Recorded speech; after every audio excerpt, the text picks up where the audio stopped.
বড় জিন্দাবাদ জিন্দাবাদ জিন্দাবাদ ভূপেন বড় জিন্দাবাদ রাহুল গান্ধী জিন্দাবাদ জিন্দাবাদ জিন্দাবাদ গৌরব গগৈ জিন্দাবাদ জিন্দাবাদ জিন্দাবাদ ভূপেন বড় জিন্দাবাদ মৰিয়াই বহুত ধুনীয়া কথা কৈছে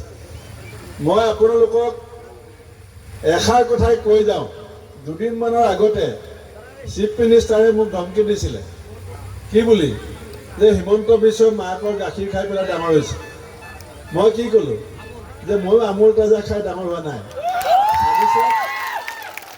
2000 এতিয়া আজি হৈছে 4 মে 2025 চন 2026 চনৰ 10 মে পিছত 1 ঘণ্টা হিমন্ত বিশ্বক আমি দিছপুৰত থাকিবলৈ নিদিওঁ আমি দিছপুৰৰ পৰা পদুম ফুলৰ শিপা উভালি ব্ৰহ্মপুত্ৰত পেলাবৰ কাৰণে আমি যিখন যুদ্ধ আৰম্ভ কৰিছোঁ এই যুদ্ধ আপোনালোকে হাতখন শক্তিশালী কৰিব লাগিব আৰু আজি হৈছে 4 তাৰিখ মাজত 2 দিন আছে 5, 6, 7 তাৰিখে পঞ্চায়তৰ ভোট হ'ব আমাৰ প্ৰাৰ্থীসকলক মই মাতিছোঁ আমাৰ জিলা পৰিষদৰ হ'ব জিলা পৰিষদৰ প্ৰাৰ্থী আমাৰ বাইদেউ এফালে এই বাইদেউ আমি আপোনালোকক সমজাই দিছোঁ বাইদেউ জিকিবনে ভোট দিব ক'ত আমাৰ কাউন্সিলাৰ এওঁলোক আবু সামা আহমেদ ছোৱাৰী খাতুন মমতাজ বেগম সালেহা খাতুন এওঁলোকক আপোনালোকে আশীৰ্বাদ দিব আৰু এওঁলোকক যেতিয়া হাতৰ চিনত ভোট দিব সেই আশীৰ্বাদ মোৰ মাথাত পৰিব আৰু হিমন্ত বিশ্ব শৰ্মাৰ লগত আমি আমাৰ অকল কংগ্ৰেছ দলৰ স্বাৰ্থত যুঁজা নাই তেওঁ জাত পাতৰ নামত ধৰ্মৰ নামত ভাষাৰ নামত আমাৰ সমাজখন ভাঙিব বিচাৰিছে ঘৃণা ৰাজনীতি কৰি আছে শংকৰদেৱে আমাক মিলি থাকিবলৈ কৈছিলে শংকৰদেৱৰ লগত চান খাই বহিছিলে লাচিত বৰফুকনৰ লগত ইছমাইল ছিদ্দিকী একেলগে হাতত হাত ধৰি অসম বচাবৰ কাৰণে যুঁজিছিলে নাই এতিয়া আমাৰ কুৰাণত লিখা আছে ওপৰৱালা এজন আমাৰ হিন্দু শাস্ত্ৰত লিখা আছে ওপৰৱালা এজন হিমন্ত বিশ্বই কয় ওপৰৱালা দুজন কুৰাণতো লিখা আছে এজন খালি হিমন্ত বিশ্ব মতে দুজন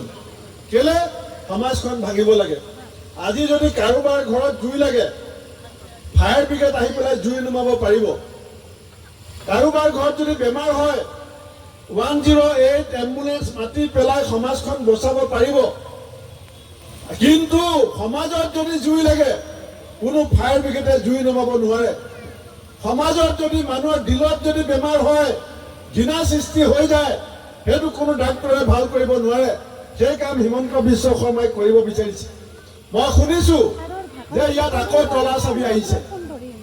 তলা চাবি সাম্প্ৰদায়িক বিভাজনৰ ৰাজনীতিৰ ফচল আমাৰ সেইফালে বিজেপি RSS হিন্দু মৌলবাদৰ ৰাজনীতি কৰে এইফালে তলা চাবি মুছলমান মৌলবাদ কৰে এই মৌলবাদী ৰাজনীতি হিন্দু হওক মুছলমান হওক অসমৰ মাটিত আমি থাকিবলৈ দিব নোৱাৰোঁ আমি সকলো আমাৰ আজান ফকীৰে কি লিখিছিল মোৰ মনত ভিন ভাৱ নাই অ আল্লাহ মোৰ মনত ভিন ভাৱ নাই হিন্দু কি মুছলমান একে আল্লাহ ফৰমান মোৰ মনত ভিন ভাৱ নাই আমি ভিন ভাৱ ৰাখিলে সমাজ নচলিব আমাক লাগে মূল্য বৃদ্ধি নিয়ন্ত্ৰণ কৰিবলৈ আমাক লাগে ইলেক্ট্ৰিচিটি বিল কমাবলৈ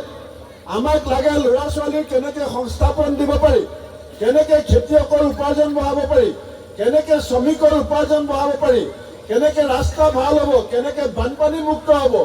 এই সমস্যাবিলাক সমাধান কৰিবৰ কাৰণে আমি কংগ্ৰেছ দল 2026 চনত দিছপুৰলৈকে ঘূৰি আহিব লাগিব আৰু বিজেপিক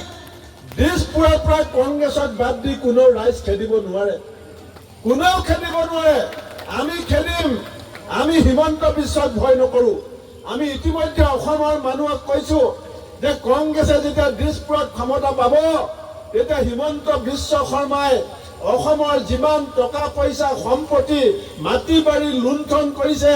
সেইবিলাক SIT বনাই সেই সম্পত্তি ৰাজভৱনলৈ আমি ঘূৰাই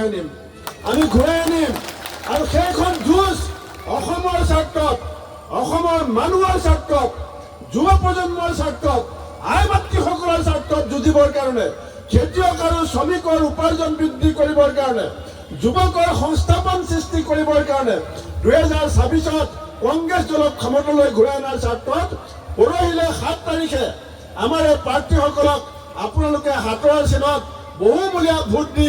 এওঁলোকক জয়যুক্ত কৰিব বুলি মই কৰজোৰে আপোনালোকক প্ৰাৰ্থনা জনাইছোঁ আৰু আপোনালোকক ধন্যবাদ জনাই পেলাই মোৰ বক্তব্য সামৰিছোঁ। বন্দে মাতৰম। যিকোনো খবৰৰ বাবে যোগাযোগ কৰক 7099017330 লগতে 7099017110 নম্বৰত।